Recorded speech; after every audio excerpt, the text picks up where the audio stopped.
Imagine surviving on just $230 a year. For 12 million people in Burundi, that's reality. This small, landlocked nation, often called the Heart of Africa, sits at the bottom of global prosperity rankings. Despite its breathtaking hills and lakes, Burundi faces unimaginable economic hardship. But beyond the numbers, there's a story of resilience and ingenuity. Today, we'll uncover the real lives behind the statistics, exploring the contrasts and strength of the Burundian people. Get ready. This journey will challenge everything you thought you knew about poverty and prosperity. Burundi's GDP per capita is just $230. That means, on average, each person in this small, landlocked nation earns less in an entire year than many people around the world might spend in a single week. It's a number that's hard to comprehend, and even harder to live with. The global average? Over $12,000. That's more than 50 times what the average Burundian lives on.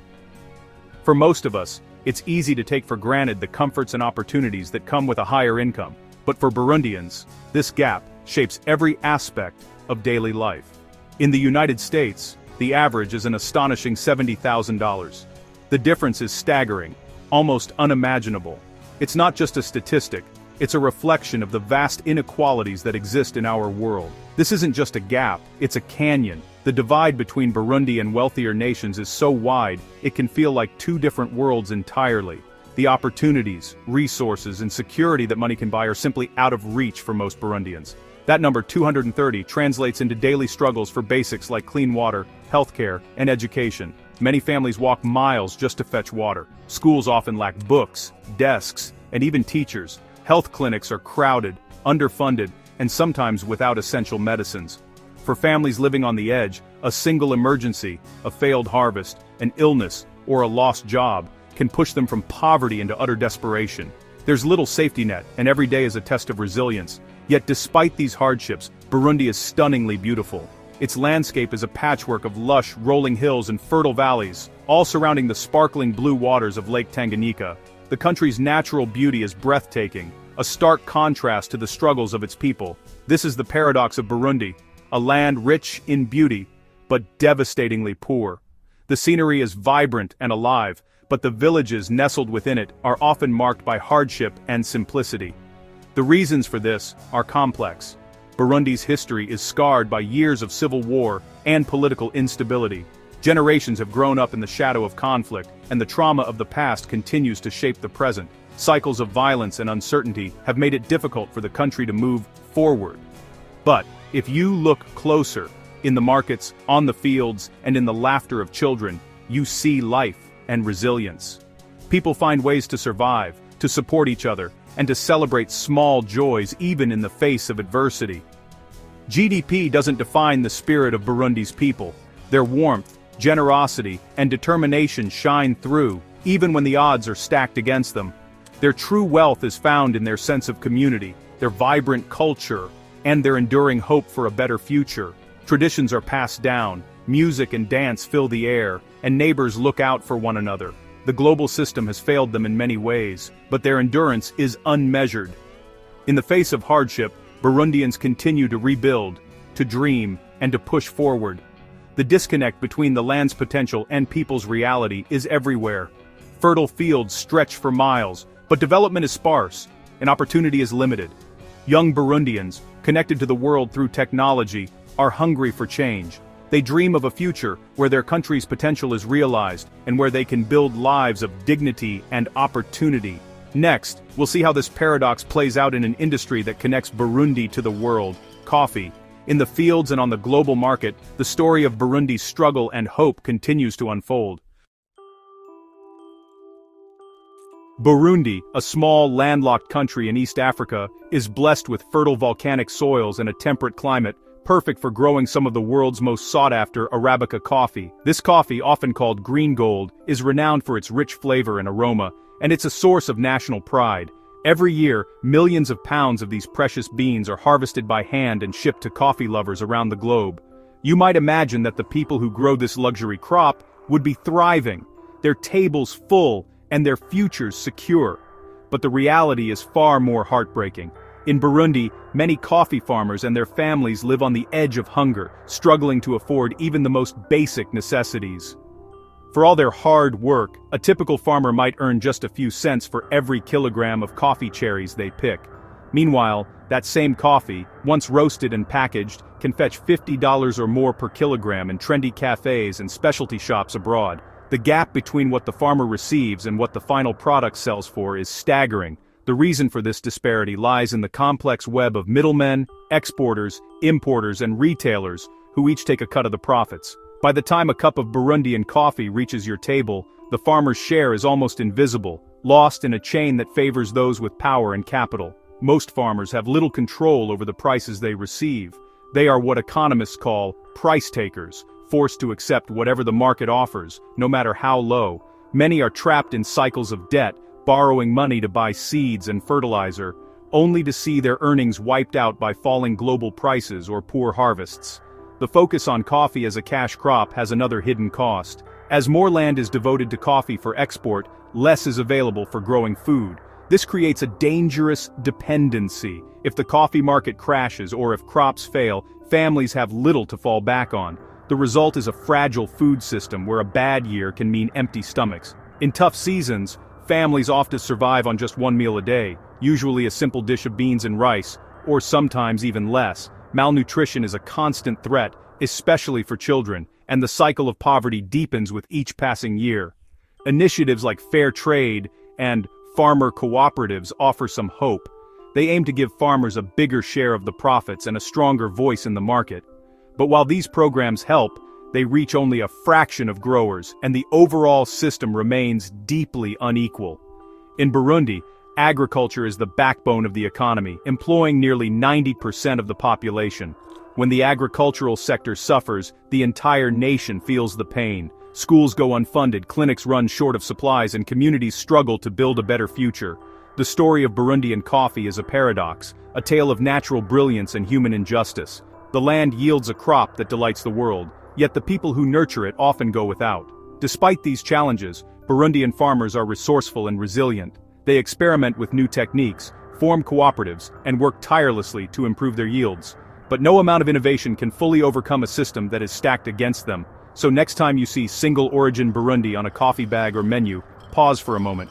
Think about the journey those beans have taken, and the hands that picked them. Remember the vast gulf between the world of the farmer and the world of the consumer. In every cup, there's a story of agricultural brilliance and economic injustice, a reminder that the world's finest coffee often comes at a heartbreaking human cost. In Burundi, cars are a fantasy. Even motorcycles are rare. The roads that wind through the countryside are mostly empty, save for the occasional pedestrian or, more often, a lone cyclist. For most people here, the idea of owning a car is as distant as owning a private jet. The cost, the fuel, the maintenance. These are luxuries far beyond the reach of the average Burundian. For most, the ultimate vehicle is a bicycle. It's not just a means of getting from one place to another, it's a prized possession, a status symbol, and for many, the only way to access markets, schools, and clinics. In a country where public transport is almost non-existent, the humble bicycle is the backbone of daily life. A basic bike costs over half the average annual income, an enormous investment. For many families, saving up for a bicycle can take years. Some go into debt, pooling resources from relatives or selling livestock just to afford one. The purchase is not taken lightly. It's a decision that can change the trajectory of a household.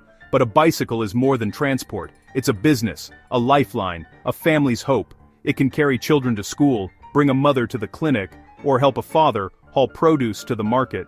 For some, it's the difference between earning a living and going hungry. The entire family often depends on the bike's ability to keep moving. Bicycle taxis move people and goods, bananas, charcoal, even goats, across the hills. These bikes are the workhorses of the countryside, carrying everything from sacks of potatoes to bundles of firewood. Riders become experts at balancing impossible loads, navigating narrow paths and making the most of every journey. The work is grueling, steep, unpaved roads, overloaded bikes and constant repairs. Rain turns the dirt tracks into rivers of mud, and the sun beats down relentlessly. Every day is a test of endurance, strength, and ingenuity. Riders must be mechanics, athletes, and navigators all at once. Riders risk injury daily, but their bikes are their greatest asset and expense. A broken frame, or a snapped chain, can mean a day without income, or worse. Many riders bear scars from falls and accidents, but they keep going, because the alternative is unthinkable. Each bike is customized for survival. Reinforced frames, makeshift brakes, ingenious repairs. Old shoes become brake pads, wire and wood patch up broken parts, and every rider knows how to improvise. These modifications are born of necessity, turning each bicycle into a unique machine built for the harsh realities of Burundian roads. The bicycle fills the gap left by poor infrastructure, acting as delivery truck, bus, and ambulance. When someone falls ill, it's often a bicycle that rushes them to the nearest clinic. When a family needs to move, it's the bike that hauls their belongings. In emergencies and everyday life, the bicycle is always there. For Burundians, a bike is a symbol of resilience, ingenuity, and economic independence. It represents the ability to overcome obstacles, to provide for one's family, and to dream of a better future. Riders take pride in their machines, often decorating them with bright colors or personal touches. Riders are respected for their strength and contribution, but the job takes a physical toll. Muscles ache, hands blister, and exhaustion is a constant companion. Yet, the community recognizes their hard work, and cyclists are often admired for their determination and grit. They trade long-term health for daily survival, yet take pride in their work. Every repair, every successful trip, is a small victory. The bond between rider and bicycle is deep. Each scratch and dent tells a story of perseverance. The bicycle culture is a powerful symbol, making the most out of very little. Riders form tight-knit communities, sharing tools, advice, and encouragement. They innovate together, finding new ways to adapt and survive, turning scarcity into strength. In Burundi, a bike isn't about leisure, it's about survival and hope. Each morning, as the sun rises, cyclists set out with determination, carrying not just goods, but the dreams of their families and communities. The road ahead is never easy, but the journey is essential. See the cyclist not as a quaint image, but as an entrepreneur, engineer, and the engine of a nation. Every pedal stroke is an act of courage and ambition. These riders are innovators, problem solvers, and the unsung heroes of Burundi's economy. Even the simplest technology can be a life-changing luxury, depending on where you are.